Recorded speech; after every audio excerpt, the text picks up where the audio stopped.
Imagine this: you wake up, reach for your phone, and scroll just like every other morning.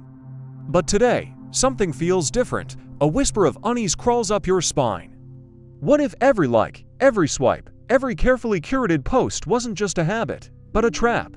What if the very platforms connecting you to the world were designed to disconnect you from yourself? Here's the paradox: social media promises freedom, expression, connection, discovery, yet it thrives on your captivity.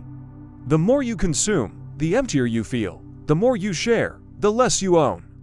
Why does something so liberating on the surface leave us so restless underneath?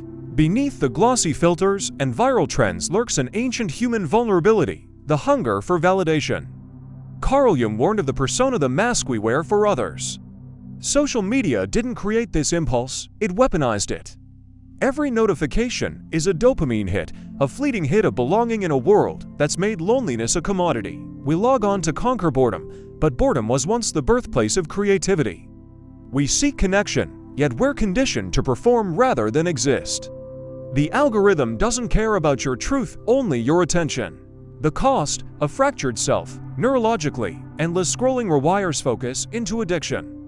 Psychologically, comparison becomes a silent killer, measuring your raw life against someone else's highlight reel.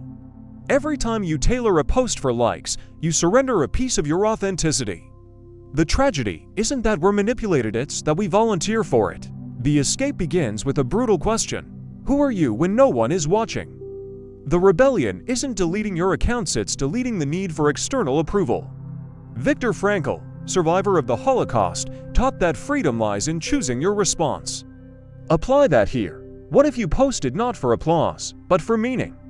What if you scrolled not to numb, but to learn? History's greatest thinkers thrived in solitude. Nietzsche wandered the Alps, Thoreau lived by a pond. They didn't reject connection, they reclaimed it on their own terms. Start small, sit in silence.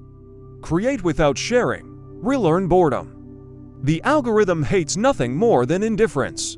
Here's the final realization: social media isn't the problem. You are the solution. The platforms are mirrors, distorted, yes, but still reflecting what you've allowed them to see. The moment you stop feeding the machine your fear, your envy, your need, it loses power over you. Aldous Huxley warned of a world where people love their oppression, but you are not a user. You are a soul, and no algorithm can dictate your worth. The screen is just glass, the truth. You were never trapped, you forgot you could leave. Now, will you keep scrolling, or will you finally wake up?